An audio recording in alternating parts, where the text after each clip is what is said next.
Bonjour, bonsoir. Aujourd'hui ou ce soir, on se retrouve pour une nouvelle vidéo. Alors, dans cette vidéo, je vais présenter et tester une nouvelle lampe que j'ai reçue il y a quelques semaines déjà. Donc, j'en ai reçu un lot d'une cinquantaine de lampes de ce modèle-là. Donc, c'était un vendeur assez gentil qui me les a vendues, donc ça c'est cool. Donc, bien emballé et tout. Du coup, ce sont des lampes flow compact. Donc, celle-ci, en tout cas, c'est une lampe flow compact de chez Oryx, donc de chez Claude Oryx. Voilà, donc, parce qu'on voit en gros Oryx, mais c'est de chez Claude. Et la gamme, le nom de la gamme, c'est Oryx. De 18 watts, 1200 lumens, 4000K. Du coup, c'est du blanc neutre. RGB. Donc voilà. Voilà, la lampe elle se représente comme ça, mais même si en réalité c'est bien numérique ça. Donc voilà, donc ça c'est cool de les avoir celle-ci. Donc c'est du 840, du coup ça possède un bon IRC. Voilà. Du coup, ce que je vais faire, c'est que je vais l'ouvrir par le dessus. Donc en soi, c'est pas compliqué, mais donc, voilà. Et voilà sur quoi on tombe dedans. Donc voilà, donc on voit déjà le U. Et là, si on fait attention sans péter la lampe, hop là. Nous tombons sur de l'emballage, donc sur les neuves. Et la voici. Donc je vois déjà que le verre est assez épais. Regardez l'épaisseur du verre. Ça se voit que c'est pas du petit verre de daube ça. Hein. Ça c'est des lampes des années... alors celles-ci je pense qu'elles sont sorties en fin années 90. Même si la marque aujourd'hui n'existe plus. Donc voilà. Les deux U qui sont au-dessus. Donc voilà la gravure. Claude Oryx D. Donc c'est du G24D-2 en 2 pins. 18 watts 840. Fabriqué en Royaume-Uni. Donc voilà. Donc voilà, le culot, la flow compact, donc vraiment magnifique, il n'y a pas un problème, elle n'est pas marquée du tout, elle est toute neuve. Et là, le petit truc pour faire passer l'arc électrique. Donc maintenant, ce que je vais faire, c'est que je vais l'installer dans le hublot, et je vous dis à tout de suite. Hop là. Et là, vu que c'est du G24D-2, l'ergot, il se situe là, il ne se situe pas plus à gauche ou plus à droite. Donc voilà. C'est ce qui différencie les différents culots en -1, -2, -3.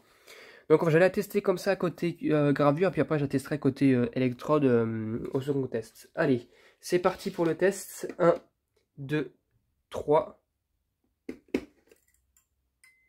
Oh! Alors déjà, le bruit du starter, on l'entend bien. Donc voilà, donc il faut qu'elle prenne le temps de chauffer un peu aussi. Et regardez-moi ça, comment c'est nickel quoi. Wow. Magnifique.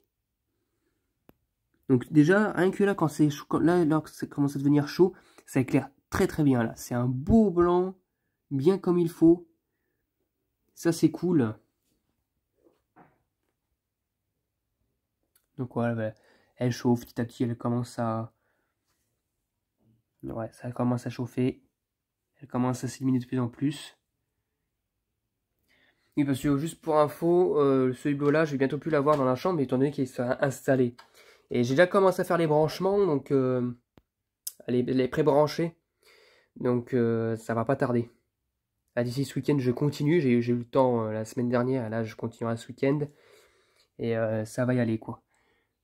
Voilà, ça commence à... Bah là, elle atteint quasiment sa lucidité maximale, ça va. Après, c'est normal, les premiers allumages, le premier allumage, c'est normal parce que la lampe, elle a pas été utilisée depuis un petit moment. Je pense que je me demande si elle a pas été testée ou non en usine, je ne sais pas. Ça dépend des marques. Mais voilà, donc là, ça coule, voilà, ça éclaire bien correctement. Bon, ce que je vais faire, c'est que quand je vais tester du côté des électrodes, je vais fermer les volets parce qu'il y a du soleil comme pas possible. Donc du coup, on voit pas trop l'effet de la lampe une fois bien allumée. Donc je vais la mettre en test du côté des électrodes. Et c'est parti pour le test de la lampe du côté des électrodes et un peu plus en noir. C'est parti. 1, 2, 3. Oh la vache! Alors là, vraiment, on entend bien l'électrode pour le coup. Hein. Le starter, pardon. Hein. Ah, ça c'est magnifique. Un joli bruit en tout cas. Hein. La vache. Magnifique. Par contre, vu qu'elles ont un peu vieilli entre temps, hein, vu que bah, c'est en fait la colle. Regardez. En dessous. Mais ça arrive à toutes les lampes. Hein. À force quand elles sont un peu vieilles. Hop là. On peut décoller le tube. Bon, c'est pas grave. Hein. Soit c'est pas un truc de ouf. Du moment que... Et en plus, le mieux... un petit conseil, si jamais vous avez une lampe flow compacte qui a du mal à vouloir s'enlever sans se casser, sans se péter la gueule et tout ce qui va avec, j'ai peut-être une solution. Vous faites ça, hop là, et vous faites levier. Et hop là. Donc bah c'est plutôt cool de faire ça, puis au moins ça abîme pas la flow compacte, elle reste pas entre vos mains. Voilà. Et là, on voit quand même que ça éclaire quand même bien. Et là, c'est une lampe flow compacte. Bon, avec le diffuseur, je pense que ça a éteigné un petit peu la lumière malgré tout. Mais bon, voilà quoi. Ça va quand même quoi. Et là, imaginons qu'il n'y en a qu'une seule qui fonctionne sur les deux. On voit que bon, voilà. On voit que ça saigne que d'un côté. Mais c'est quand même pas mal.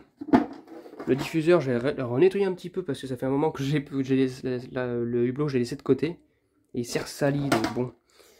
Donc je vais le renettoyer encore un coup avant de l'installer. Donc vraiment ça c'est cool. Et voilà. Waouh, magnifique. Donc voilà, c'était tout pour cette vidéo. Donc voilà, de cette petite lampe flow compacte de chez Claude. J'espère que cette vidéo vous aura plu. Et à très bientôt pour une prochaine vidéo.